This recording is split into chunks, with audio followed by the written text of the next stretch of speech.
It's one of those times where the question of abortion comes up in the media yet again, where a pro-life group decides they're going to hold a march on the media and demand that the mainstream media tell the truth about abortion.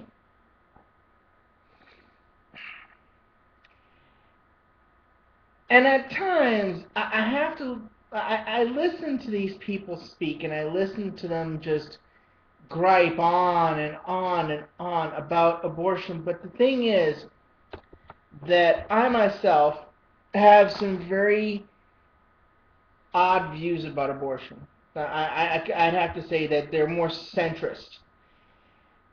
I acknowledge that abortion is a medical procedure that does carry with it some risk. And I also acknowledge that abortion is the termination of a life, a termination of a pregnancy, and should not be done, and and should not be done unless there is a bona fide medical emergency of some kind, or in the case of rape and incest. Now, for some folks, that would kind of put me in the pro-life camp, but that's not the case.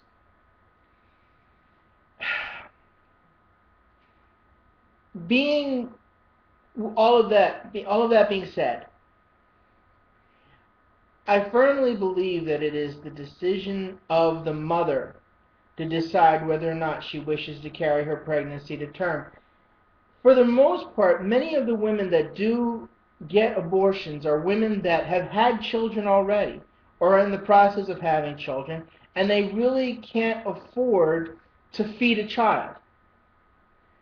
Also, part of the problem is that a lot of these women don't normally have access to birth control or preventative measures, you know, mainly either because the place where they are does not stock such things, and the only reason that they don't stock such supplies is because of religious ideology, not necessarily because they care for the women that they're trying to, prevent them from getting access to birth control, but mainly because their religious beliefs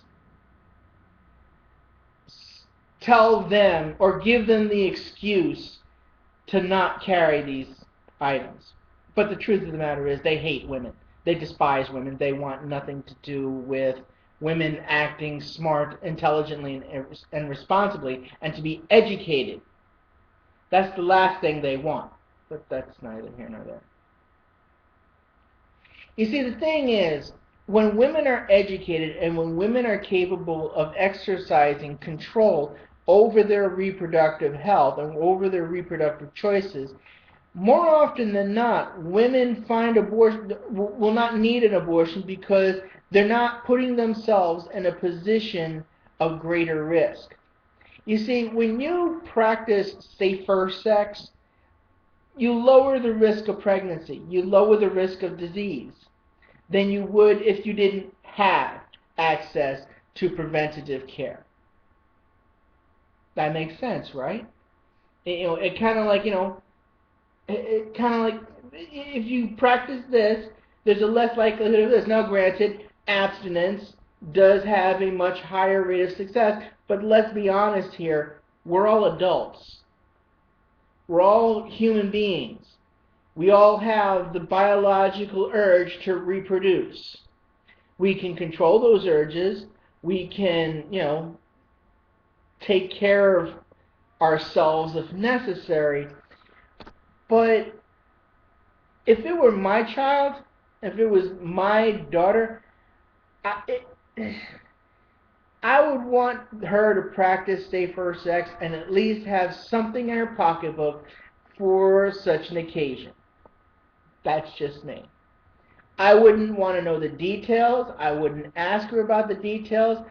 But I would make sure, as a father, that she had something in her pocketbook for such an occasion, for such an emergency, as it were.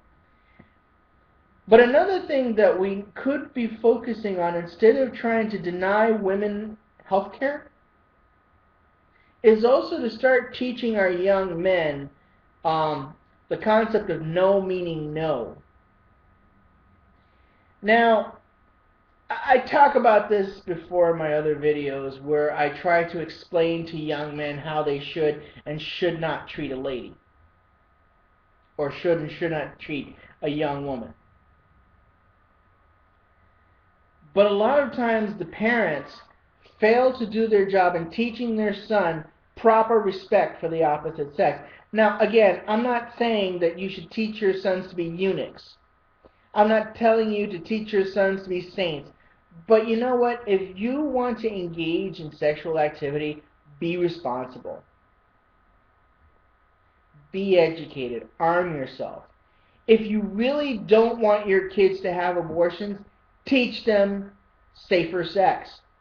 Teach them sex education completely. Go to the ins and outs. Explain how things are done. And then, if you want to inject your religious ideology into it, fine. But make sure that they understand what the risks are and what the risks are not. And try to be truthful. Try not to lie about it. Try not to make stuff up as you go along. Use facts, use information. Because the thing is, women who are armed with facts and knowledge are less likely to seek abortions. And if you really feel that strongly about abortion, or if you really feel that strongly about women not having access to birth control, pull out your wallet, go to the nearest crisis pregnancy center, or go to the nearest abortion clinic, find a young lady, and pay for her medical bills. Most of you won't do that. Anyway, this is Do Mike the Artist signing off. Stanchny Falcha. Have a nice day.